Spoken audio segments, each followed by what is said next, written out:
Dios les bendiga, amados hermanos de las iglesias en Centro Llano y Venezuela. Avanzamos entonces acá con este tomo 2, Fundamentos de la Fe Cristiana, editado por Árbol de la Vida, y ya finalizando pues con la lección 24, que habla del servicio a Dios parte 2, siguiendo la secuencia del mensaje anterior de nuestro hermano Fidel. Y bueno, la lectura bíblica que tenemos como base para esta ocasión es 1 Corintios 7:22, Hechos 13:2, 1 Corintios 12:18, Romanos 1:9, 1 Tesalonicenses 5:14 y 1 Pedro 5:1 al 4.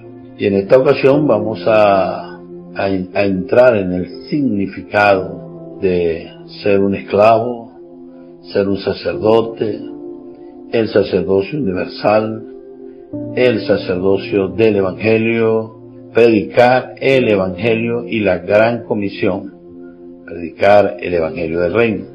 Y bueno, queremos hacer un pequeño recuento de lo que ha sido todo este tomo, ya que estamos culminando, y agradecemos al Señor, ¿no? Porque bueno, la portada inicial del tomo tiene a Dios como el centro del hombre, para trabajar desde allí hasta alcanzar ese hombre maduro que Dios quiere. Y bueno, Dios nos permitió tener, vamos a decir, como 8 temas. El primer tema habló sobre Dios, Padre, Hijo, Espíritu Santo, desde la lección 1 a la lección 3, la lección 4 y 5, trataron sobre la palabra, mostrando la realidad de ella en Dios mismo. Luego la lección 6 al 9 trató sobre el hombre tripartito, la elección, la redención, el sellar y las arras del Espíritu. Luego tuvimos otra sesión donde se habló de la caída del hombre. Ahí tuvimos 3 temas: el proceso de la caída, el proceso de la caída parte 2, si la caída de Adán, la caída de Caín, y luego el proceso de la caída 3 de la generación de Noé, cuando hubo aquella mezcla contraria al plan de Dios. También vimos en esta sesión el proceso de la caída parte 4, la rebelión de Babel, es decir, las 4 caídas, la independencia de los hombres con relación a Dios. Y luego vimos otro tema, ¿no?, que tuvo que ver con la salvación orgánica.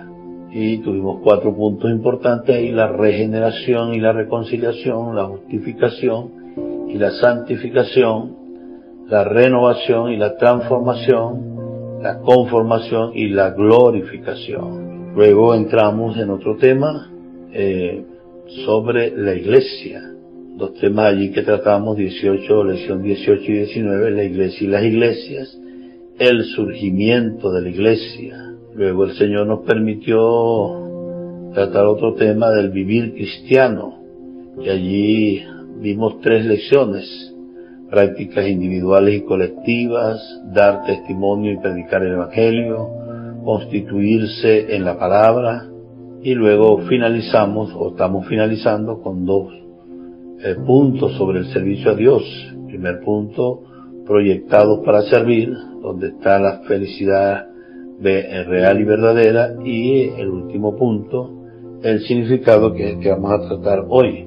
Bueno, amados hermanos, teniendo, vamos a decir, panorámicamente todo este asunto, yo creo que podemos avanzar en cuanto a lo que es el tema, el punto de la lección de hoy. Bueno, en primer lugar, ser un esclavo. Uno de los significados de servir al Señor es servir como un esclavo.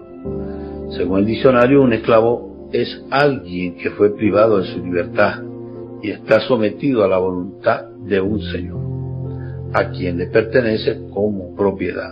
Aunque no nos guste, especialmente en los días de hoy, la idea de ser privado de la libertad y pertenecer a alguien o ser de propiedad de alguien era algo que ocurría en tiempos remotos con relación al trabajo, según Romanos 6:6.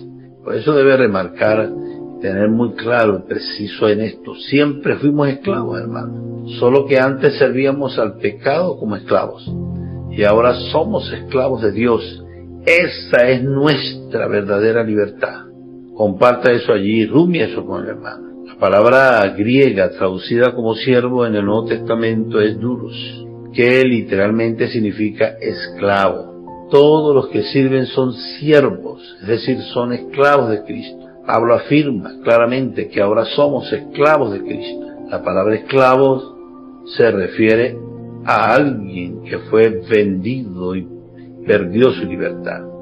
Esa posición revela el significado de servir al Señor, servir como un esclavo.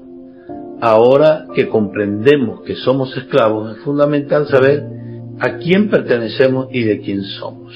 Fíjense ustedes que también hay otra palabra griega ya en 1 Corintios 4, cuando dice, ténganos los hombres como servidores de Cristo. Ahí la palabra griega es uperete, que se refería al remador, al esclavo que remaba en tiempos antiguos como un esclavo amarrado allí a un grillo, y lo único que hacía todo el día era remar, llevar la embarcación al destino con la mercancía. Si alguno desmayaba, ya sabemos, era castigado.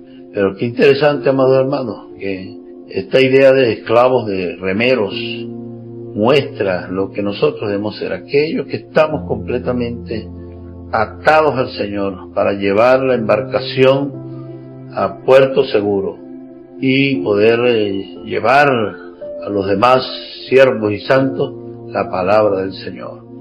Oh, que el Señor nos ayude, ¿verdad?, con esta idea de lo que es ser un esclavo. La Biblia nos dice que fuimos comprados por precio y ahora debemos glorificar a Dios en nuestro cuerpo, según 1 Corintios 6:20. El Señor Jesús pagó un alto precio para adquirirnos y una vez que Él nos compró, le pertenecemos, es decir, somos suyos. Este es el primer fundamento de nuestro servicio. Dios tiene todo el derecho sobre nosotros. Esa visión, experiencia y conciencia son fundamentales para servir a Dios. La experiencia de Pablo en Hechos 27 confirma la percepción que él tenía de la relación entre el servicio y la pertenencia, cuando la nave en la que viajaba pasó por una violenta tempestad. Hizo la siguiente afirmación: porque esta noche ha estado conmigo el ángel de Dios, a quien soy, o de quien soy y a quien sirvo. Esta palabra revela algo de gran importancia. Hay un orden establecido en este versículo. Antes de servir, es fundamental que sepamos a quién pertenecemos y de quién somos. Remarque esta idea: antes de servir, es fundamental que sepamos a quién pertenecemos y de quién somos. Si estamos conscientes de que pertenecemos a Dios, de que nuestra vida es para Él y de que el Señor tiene todo el derecho sobre nosotros, entonces, hermanos, le daremos la libertad para usarnos conforme a su voluntad. Así serviremos a Dios, simplemente porque Él desea usarnos. Algunos se limitan a servir solo en las actividades que les agrada desempeñar. Si lo que hacen ya no les agrada, lo abandonan todo. Eso es ser un voluntario y no un esclavo de Dios. El verdadero servicio a Dios ocurre cuando oramos: Señor, puedes usarme cuando y como quieras. Si servimos solo en las cosas que nos agradan, estaremos en la posición del Señor. Pero si servimos en las cosas a las que Dios nos llama, de hecho somos sus siervos. Aleluya. Si nuestro servicio a Dios es voluntario, todo lo relacionado con Él será opcional, porque no hemos recibido su llamado. Alguien que sirve de esta manera no ha percibido que Dios lo llamó para servir, pues decide ir o no a las reuniones basado en su propio ánimo. Servimos a Dios porque somos suyos y Él tiene derecho total sobre nosotros. Así que, amados hermanos, por ejemplo, el Señor nos ordenó orar y velar, indicando que Él necesita que oremos. No obstante, Son pocos los que reconocen su llamado para orar y lo atienden. La razón de esto es porque el servicio es voluntario y oramos solo cuando queremos y no cuando Dios lo necesita. Por esa razón es necesario considerar cómo lo servimos y que todos podamos testificar, como el apóstol Pablo, que servimos a Dios porque somos suyos y Él tiene el derecho total sobre nosotros. Ahora bien, hermanos, ¿cómo deben actuar los verdaderos siervos? El mundo define la grandeza en términos de poder, posesiones, prestigios y posición. Por eso en nuestra cultura egoísta, actuar como un siervo no es algo apreciado o deseado. Pero en Mateo 20:26 el Señor Jesús mostró cómo debe ser un verdadero siervo. Mas entre vosotros no será así, sino que el que quiera hacerse grande entre vosotros será vuestro servidor. La afirmación del Señor es tan contraria a la idea del mundo que resulta difícil comprenderlo. Imagínese practicarlo. Que el Señor haga cada día uno de nosotros verdaderos siervos, amados hermanos. Aleluya. En segundo lugar tenemos ser un sacerdote. Respecto de servir al Señor es como un sacerdote. La esencia del sacerdocio es tener acceso directo a Dios, sin necesidad de un intermediario y ser accesible a los hombres que están carentes de la gracia divina. Tan pronto usted se convierte en cristiano, se vuelve en un sacerdote. La Biblia nos muestra tres aspectos del sacerdocio. Primero, el sacerdocio es santo, según primera de Pedro 2:5. Nuestra función principal es pertenecer o permanecer en la presencia del Señor y ser saturados de Él. Segundo, el sacerdocio es real, según 1 Pedro 2:9. Vamos a las personas para bendecirlas con Dios mismo. Y tercero, el sacerdocio del Evangelio, según Romanos 15:16, que consiste en predicar el Evangelio para salvar a los pecadores, a fin de ser ofrecidos a Dios como una ofrenda agradable. Ahora veamos como tercer punto el sacerdocio universal. Sacerdocio es universal, sacerdocio de todo creyente, como dice Apocalipsis 1:5 y 6. Resalta que aquel que nos amó por su sangre nos libertó de nuestros pecados y nos hizo un reino de sacerdotes para su Dios y Padre. Así todos los amados del Señor que fueron liberados por su sangre fueron hechos sacerdotes. Remarque esto, no espere que nadie sea sacerdote por usted. Usted mismo tiene que serlo, pues no hay una clase intermediaria entre nosotros, amados hermanos. No debemos tomar el camino de los israelitas, que estaban divididos en dos clases, el pueblo y los sacerdotes. No espere, ¿verdad? Entonces, amado hermano, que otro sea sacerdote por usted. Cuando todos los santos se levanten para servir, el reino de Dios vendrá entre nosotros. Será un reino de sacerdotes, es decir, todos serán sacerdotes. Es algo glorioso. Veamos el cuarto punto, que tiene que ver también con el sacerdocio del Evangelio. Detallaremos un poco más sobre el sacerdocio del Evangelio. Romanos 15:16 leemos, para ser ministro de Jesucristo a los gentiles, ministrando el Evangelio de Dios, para que los gentiles les sean ofrenda agradable, santificada por el Espíritu Santo. La palabra ministro, utilizada en este versículo en griego, significa sacerdote, y anunciar significa servir como un sacerdote. El apóstol Pablo se consideraba un sacerdote del Evangelio y en su corazón ardía el fuego por el Evangelio. Este es nuestro servicio como sacerdotes, nuestro sagrado encargo, anunciar el Evangelio, y el Espíritu debe arder en nuestro corazón, amado hermano, de modo que arda el fuego por el Evangelio y haya un encargo para salvar a las personas. Necesitamos, hermanos, darnos cuenta de que lo que ganamos y disfrutamos de parte de Dios resulta en un servicio, en una administración a las otras personas. Solo esto libera, hermanos. Solo esto trae a las personas lo que necesitan. La gracia no debe detenerse en nosotros, sino debe alcanzar a muchos. Esto es lo que está en el corazón de Dios. Este servicio resulta en que los gentiles les sean ofrenda agradable, santificada por el Espíritu Santo, según el versículo 16, parte B de Romanos 15. El Evangelio alcanza a las personas que, por creer en el Señor Jesús, reciben la justificación concedida por su muerte y pasan a experimentar la santificación por su vida. Eran impuras e indignas delante de Dios, pero cuando el Evangelio llega hasta ellas, recibirán la vida divina y serán santificadas, separadas para Dios y cambiadas en su interior. Ahora son diferentes.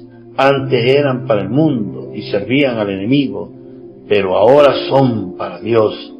La ofrenda de aquellos que ahora reciben la gracia ministrada por nuestro servicio como sacerdotes en el Evangelio es agradable, aleluya. Esto significa que Dios los recibe con alegría. Esto es servir como sacerdotes del Evangelio de Dios. Oh Señor Jesús, esa es una ofrenda agradable a Dios. Que todos sirvamos a Dios como sacerdotes, presentándonos diariamente delante de Él para adorarlo y también para dispensar, amados hermanos, el Evangelio a los amigos, los vecinos y parientes. Al recibir la gracia por medio de nosotros serán salvos y santificados, convirtiéndose en una ofrenda agradable, que podemos llevar a Dios. Usted debe presentar ofrendas a Dios, pero estas son las ofrendas que a Dios le agradan. Entonces oremos: Señor, tómalos, porque son tuyos. Vamos a otro punto entonces, que es predicar el Evangelio. Servir a Dios también significa predicar el Evangelio. Ese es uno de los principales aspectos de nuestro servicio. Es valioso y cumple el plan eterno de Dios. Pablo afirma en Romanos 1:9, porque testigo me es Dios a quien sirvo en mi espíritu, en el Evangelio de su Hijo. El apóstol servía en el Evangelio. Nosotros, que amamos al Señor y queremos servir, debemos ir a predicar este Evangelio. En 1 Timoteo 2:4, parte A, el apóstol Pablo dijo: Dios quiere que todos los hombres sean salvos. Amén. Dígale a sus hermanos: Dios quiere que todos los hombres sean salvos. Y esa es nuestra responsabilidad como sacerdotes. Amén. Muchos cristianos oran para saber cuál es la voluntad del Señor para su vida. Sin embargo, ignora cuál es la voluntad de Dios para la humanidad. Todos pecaron, todos fueron condenados, todos estarán en el lago de fuego, a no ser que sean salvos. Si no son salvos, no serán útiles a Dios que lo creó, ni tampoco serán miembros de la iglesia gloriosa que el Señor edifica. Por tanto, Dios desea que todos los hombres sean salvos para su propósito. Diga conmigo, hermano: Dios desea que todos los hombres sean salvos para su propósito. Si somos serios con el Señor, entonces consagrémonos para esa comisión gloriosa, para que venga Cristo pronto en su parucía, amados hermanos. Primero tenemos que orar, pues eso nos llena del Espíritu, hace que el Padre nos dé a aquellos a quienes pedimos, y permite que el Señor traiga a la tierra lo que fue hecho en el cielo.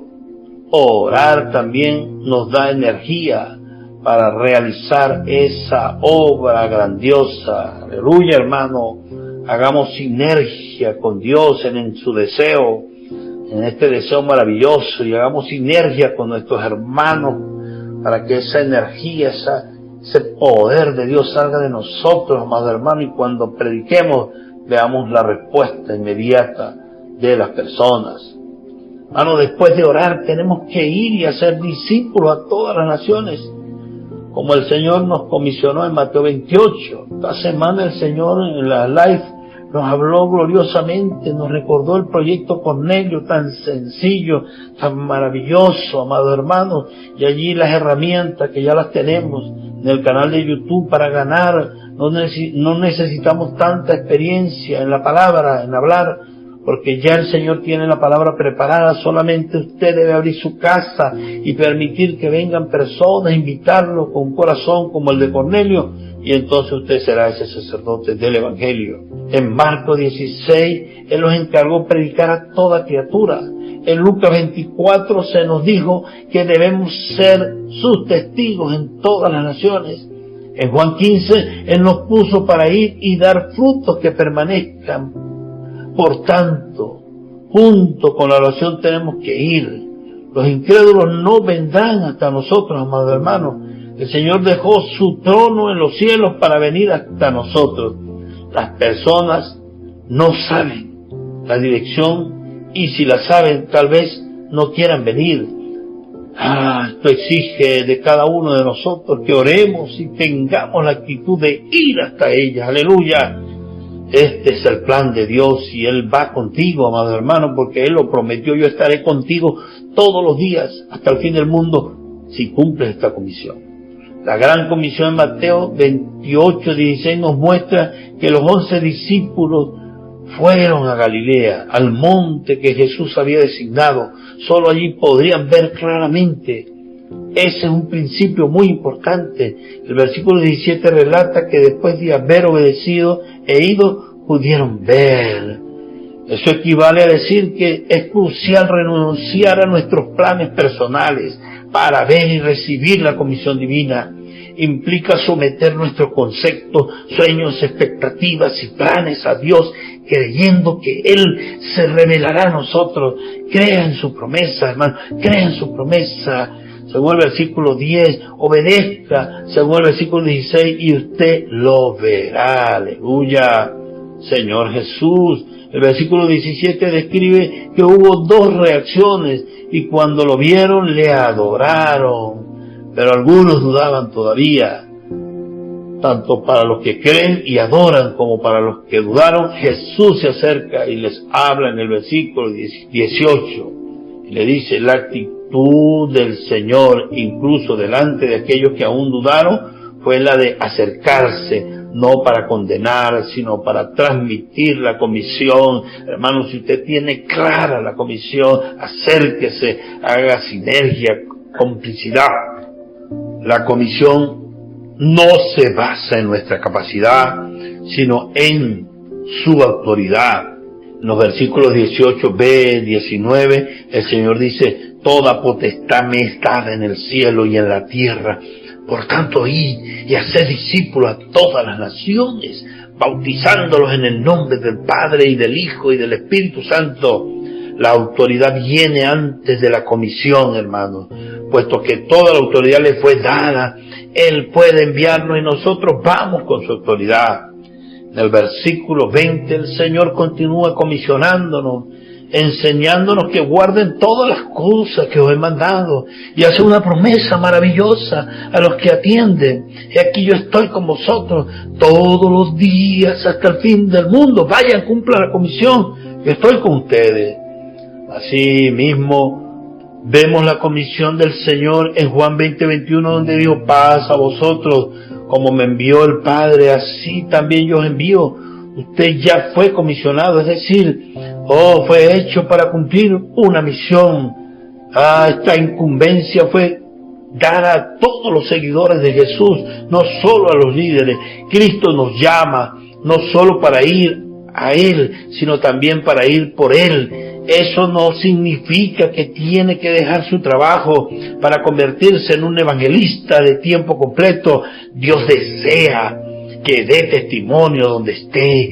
como estudiante, dueña de casa, profesor, vendedor, empresario o cualquier sea su actividad. Usted siempre debe estar atento a las puertas que Dios abre para compartir el Evangelio. Hay personas que solo usted puede alcanzar en virtud de donde vive, trabaja y de cómo Dios lo hizo. Comienza a observar a las personas que están a su alrededor, ore por ellas, y en su campo misionero llore hasta alcanzar a hablarles, amado hermano, confiando en la palabra. Así que, hermano, predicar el Evangelio del Reino, ¿verdad?, que es el punto final, como dice Mateo 24:14, y será predicado este Evangelio del Reino en todo el mundo para testimonio a todas las naciones, y entonces vendrá el fin. El Evangelio del Reino, que incluye el Evangelio de la gracia, introduce a las personas no solo en la salvación de Dios, sino también en el reino de Dios en los cielos. Apocalipsis 1:9.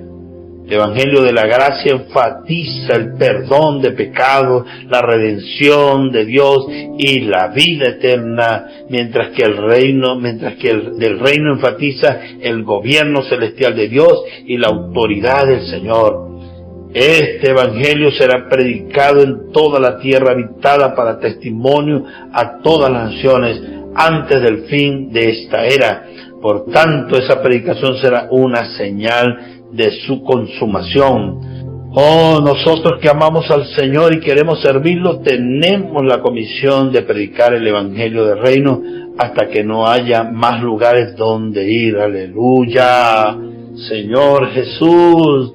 Por eso, hermano, con estas preguntas consideren, aquí hay de todas maneras otros versículos que puede también rumiar, como Hechos 1:8, 20:24, Romanos 10:14-15 y 1 Corintios 7:22. Primera pregunta: considerando que servir al Señor es servir como un esclavo, reflexione sobre la siguiente afirmación: servir a Dios no es una opción. ¿Qué significa entonces servir como un sacerdote? ¿Qué acciones prácticas puede tomar para servir como un sacerdote? Oh, Señor Jesús, ¿qué sintió cuando aprendió que la voluntad de Dios es que toda la humanidad sea salva? ¿Cuáles son sus mayores dificultades para practicar la gran comisión? Explique lo que significa predicar este Evangelio. Señor Jesús, oremos. Señor, danos el atrevimiento, danos la osadía, Señor. Todo ha sido dado, la autoridad y el poder y la comisión. Jesús es el Señor.